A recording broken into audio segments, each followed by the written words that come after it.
Now the Lord attended to Sarah as he had said, and the Lord did for Sarah what he had promised. So Sarah conceived and bore a son to Abraham in his old age, at the very time God had promised. And Abraham gave the name Isaac to the son Sarah bore to him. When his son Isaac was 8 days old, Abraham circumcised him as God had commanded him.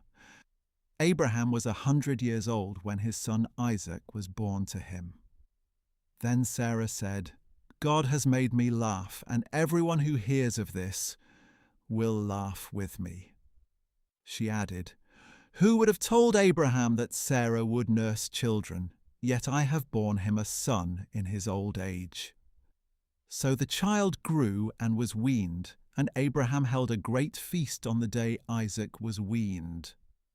But Sarah saw that the son whom Hagar the Egyptian had borne to Abraham was mocking her son.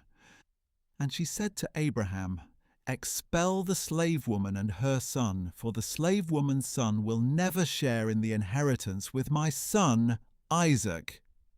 Now this matter distressed Abraham greatly because it concerned his son Ishmael. But God said to Abraham, "Do not be distressed about the boy and your maidservant. Listen to everything that Sarah tells you, for through Isaac your offspring will be reckoned. But I will also make a nation of the slave woman's son, because he is your offspring." Early in the morning, Abraham got up, took bread and a skin of water, put them on Hagar's shoulders, and sent her away with the boy. She left and wandered in the wilderness of Beersheba. When the water in the skin was gone, she left the boy under one of the bushes. Then she went off and sat down nearby, about a bowshot away, for she said, "I cannot bear to watch the boy die." And as she sat nearby, she lifted up her voice and wept. Then God heard the voice of the boy, and the angel of God called to Hagar from heaven, "What is wrong, Hagar?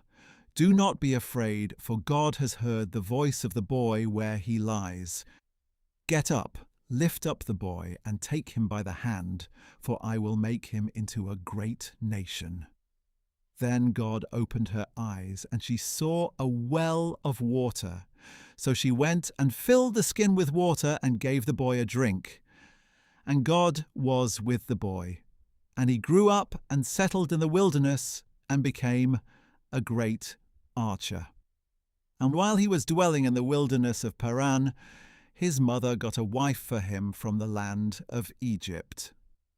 At that time, Abimelech and Phicol, the commander of his army, said to Abraham, "God is with you in all that you do. Now, therefore, swear to me here before God that you will not deal falsely with me or my children or descendants. Show to me and to the country in which you reside the same kindness that I have shown to you." And Abraham replied, "I swear it." But when Abraham complained to Abimelech about a well that Abimelech's servants had seized, Abimelech replied, "I do not know who has done this. You did not tell me, so I have not heard about it until today." So Abraham brought sheep and cattle and gave them to Abimelech, and the two men made a covenant. Abraham separated 7 ewe lambs from the flock, and Abimelech asked him, "Why have you set apart these 7 ewe lambs?"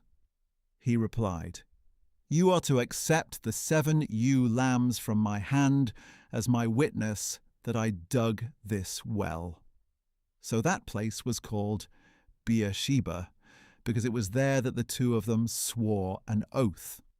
After they had made the covenant at Beersheba, Abimelech and Phicol, the commander of his army, got up and returned to the land of the Philistines.